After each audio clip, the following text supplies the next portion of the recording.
Hello, I'm Jim Moskowitz, the executive producer of The James Brown Show, and I'm in Las Vegas, stepping in for JB. Today's guest had already held the lightweight and light welterweight titles when he captured the world welterweight title from Jeff Horn in June 2018. He defended his title October 13th to improve his record to 34-0 with 25 knockouts, which is why many argue that he is, pound for pound, the best boxer on the planet. It's my pleasure to welcome Terence Crawford. How you doing, Terence? I'm doing all right, and you? Terrific, terrific. And I want to start talking about how early your love of boxing began. And your father, Terence, called you $1 Million Baby. And when you were 2 years old, he was actually hitting your fist. Tell us about that and your early excitement and thrill about the sport of boxing. Well, as a kid growing up, my dad used to hold his hands up and have me punch his hands and basically show me certain combinations because he was a boxer when he grew up. At what point were you thinking that boxing is for you, that it's something that that was a passion that you were excited about? I would say about 13, 14. I started when I was 7, but I didn't get serious until I was about 13, 14 years old. Right. Now, you're from Omaha, and you still live in Omaha, but it was a little different growing up there. You had to be the youngest kid at the CW Boxing Club when you started at the age of 7. It was cool to be around a lot of people with talent and just get to learn from different ages of fighters.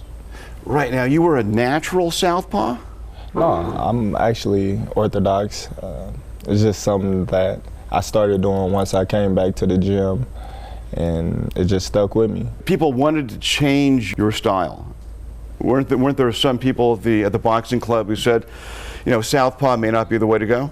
No, actually, I wouldn't say change my style. I would just say they would think that I wasn't ready to change my own style.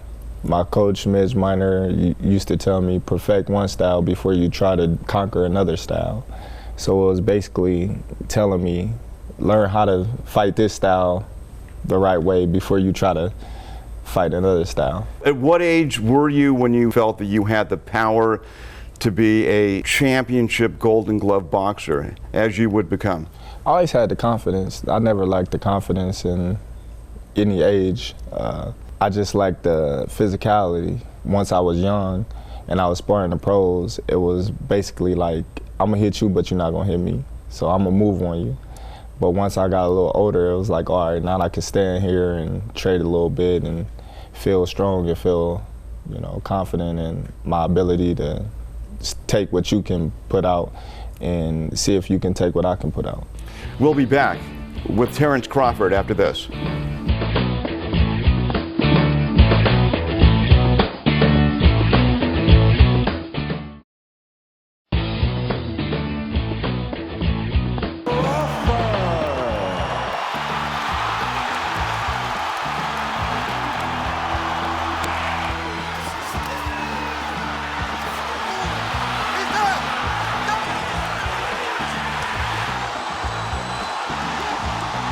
I'm here with WBO welterweight boxing champion Terence Crawford, who says, as a kid, my temper was on cloud 10. Anything you said, I would jump on you.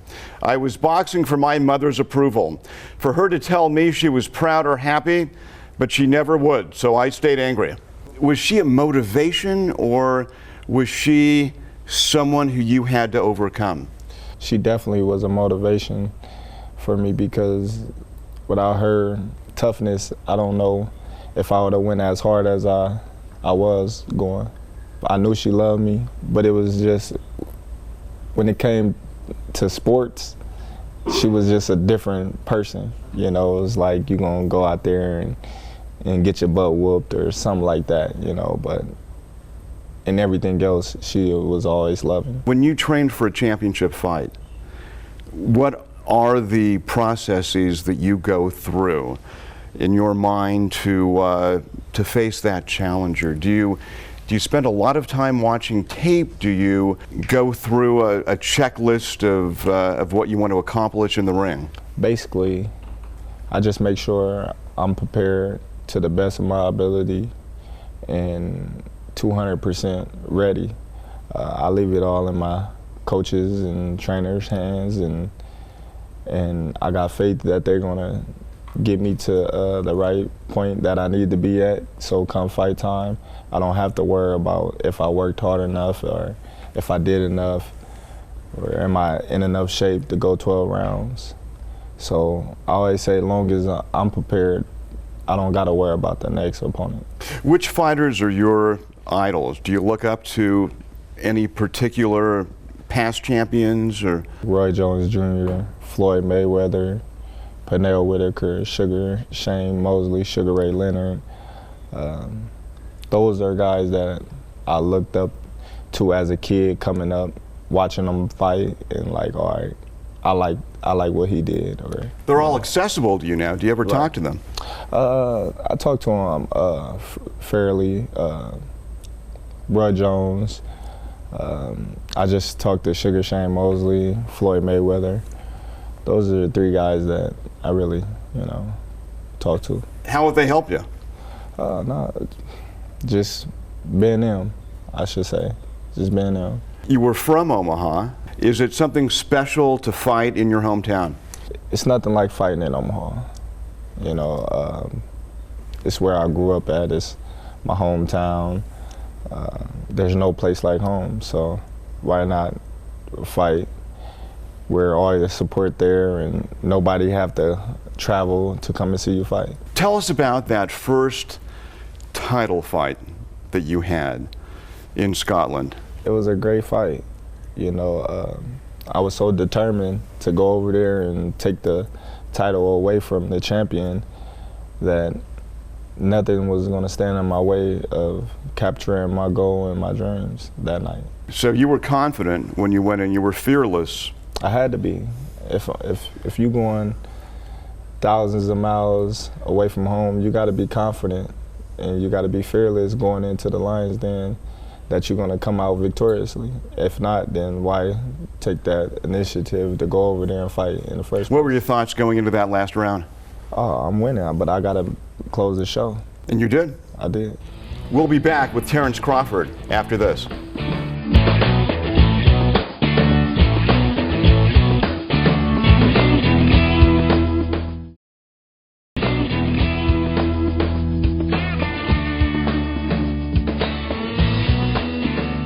After Terence Crawford won the lightweight championship on March 1, 2014, the defeated Ricky Burns said the better man won. That is terrific praise. It really is, Terence. And how do you feel receiving that kind of praise, not only from Ricky Burns, but from so many of the people who you've defeated in the ring? I just look at it as a sign of respect. They respect my talent, they respect my skills.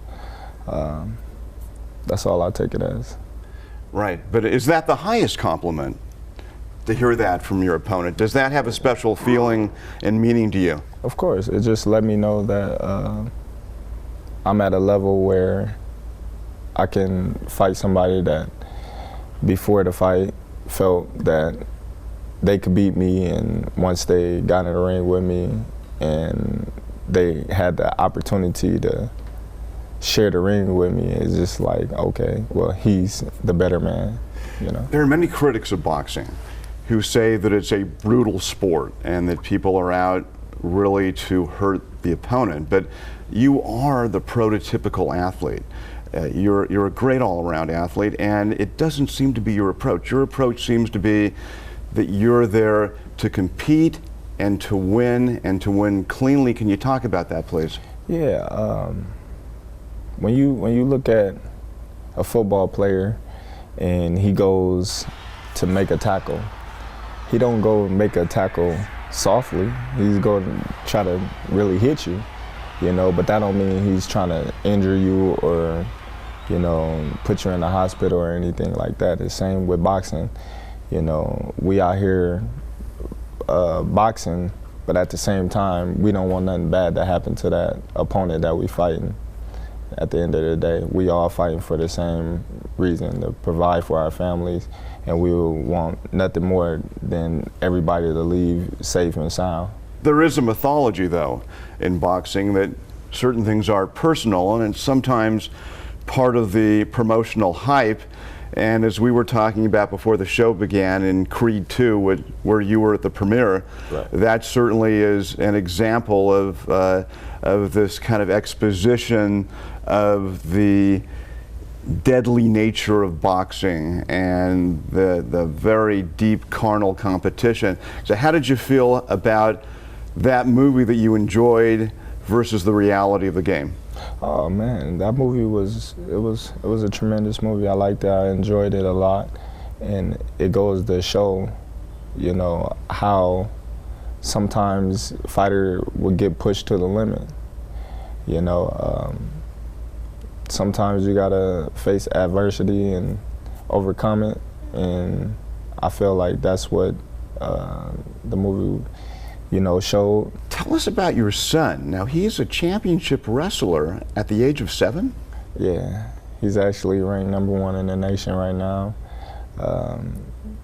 He's a good wrestler, you know, just got to keep his head focused and, you know, keep him working hard. Is there an intersection between wrestling and boxing, and do you find yourself being able to help him quite a bit as a coach yourself? Oh, most definitely. I used to wrestle growing up. Not to say I was as good as him, because he's real good at wrestling, but I try to help him with the mental factors. Wrestling is like boxing. It's just you and that other opponent in the ring or on the mat. Nobody can help you. You know, so if anything go wrong, you got yourself to blame. You can't blame nobody else. So you got to work hard, because it's just you and that one person. Thank you, Terence, and we'll be back after this.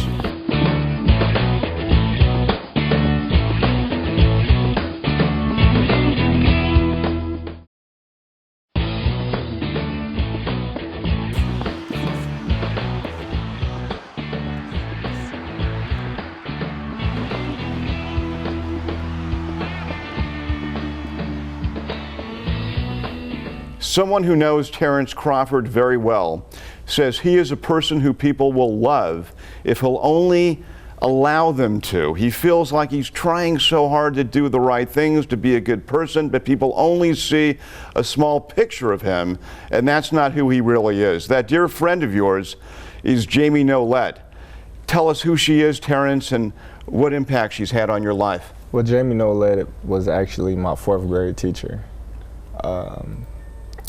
Me and her was actually Facebook friends and going back and forth, and I seen that she was going to Africa and things like that, and Africa always been a place that I wanted to visit. So I asked her, would she take me to Africa, and she said yeah. She was basically like, when I was like, in a week. She was like, well, hold up, well, can't go in a week, I just came back. So 2 months later, we went to Africa, and we catched up on old things that we need to catch up on, and now she's been a mentor and a big inspiration in my life today. So how has she helped you? She helped me in everything. Like, she only wants the best for me. The right things to do, the wrong things not to do, you know. So she's always that mother figure, you know, hanging over my head. Tell us about training for you. Is it the struggle that is sometimes portrayed, or is it a joyful time for you? I would just say it's mixed emotions, because sometimes you can have fun training, and sometimes you just hate it. It's just like grueling. You're like, man, if I could, I'd quit right now, but I know I can't. So, you know, I would just say it's up and up, because sometimes you don't want to swim, you don't want to run, but your coach is like, hey, let's go. You're like, You're 31 years old. right. Tell us about your goals. Oh, my goals is just to be the best fighter I can be, and leave a legacy that will last forever. And what will that legacy be? One of the greatest fighters to ever lace up a pair of gloves. Right. In fact, you are one of 5 fighters to hold 5 sanctioning belts. What is your next goal? What is the next tier for you? Well, my next goal is to do the same that I did in the junior welterweight division, in the welterweight division, and that's become undisputed welterweight champion of the world. WBO welterweight champion Terence Crawford, who recently signed a lucrative contract to continue to fight for Bob Arum's Top Rank Boxing. And you've been with Bob since 2011. Correct. Now, this new chapter will see you on ESPN rather than HBO, where you were for such a long time. Right. It's good for me and actually the public to see me on free TV. You know, everybody have ESPN when you go in every bar or certain restaurants. ESPN is on the television, so more people can view and have the opportunity to see Terence Crawford fight. Well, you travel around the world. Do you find that you're more recognized abroad than you are here? Sometimes, you know, I'm recognized all over the world, and it's kind of crazy sometimes when you go to certain places and you never know who knows you. We touched on it in the earlier segment, but your special appreciation for Africa and the ties that you've developed there and the Cows for Peace project. So you weren't just a visitor, you've been very involved with the country since your visit. My teacher, Jamie Nolet, have programs to help women, people with wells, and Cows for Peace was one of the programs. Just a lot that goes on with helping the people in Africa. Tell us about what you foresee in 2019 for Terence Crawford in the ring. I'm looking for 2019 to be a big year for me. I'm looking for all the big fights, and hopefully we can get those big fights lined up, and hopefully you can see Terence Crawford with some big names out there. And what are the names you would like to see you? I would like to see all the champions. That's the only fights I'm really looking into. Your cachet has been that you want to fight the best. Right. Certainly you've in no way avoided the top competition, and that seems to be your challenge, is always to fight the best. Are you thinking about moving up at some point to a higher weight class? Oh, not anytime soon. I just moved from light welterweight to welterweight.